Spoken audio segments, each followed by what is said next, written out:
আপনি কি জানেন এই গরমে প্রাকৃতিকভাবে শরীরকে ঠান্ডা করতে হলে তরমুজের থেকে ভালো আর কিছুই হতে পারে না। কারণ এটি 1 নম্বর শরীরকে ঠান্ডা রাখে, 2 নম্বর জলের ঘাটতি পূরণে সাহায্য করে, 3 নম্বর হজম শক্তি বাড়ায়, 4 নম্বর ত্বককে ফ্রেশ আর উজ্জ্বল করতে সাহায্য করে, 5 নম্বর হার্ট ভালো রাখতে সাহায্য করে, 6 নম্বর ওজন কমাতে সাহায্য করে, 7 নম্বর ভিটামিন এ সমৃদ্ধ থাকায় এটি চোখের জন্য অনেক ভালো, 8 নম্বর শরীরে এনার্জি দেয়, 9 নম্বর কিডনি ভালো রাখতে সাহায্য করে, 10 নম্বর হিট স্ট্রোক থেকে রক্ষা করে।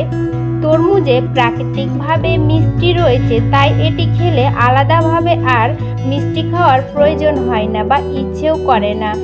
তবে একটি কথা মনে রেখো, এই গরমে ফ্রিজ থেকে সাথে সাথে বের করে তরমুজ খেলে কিন্তু ভালো থেকে ক্ষতি হতে পারে। প্রতিদিন একটু তরমুজ খান আর এই গরমে থাকুন একদম কুল।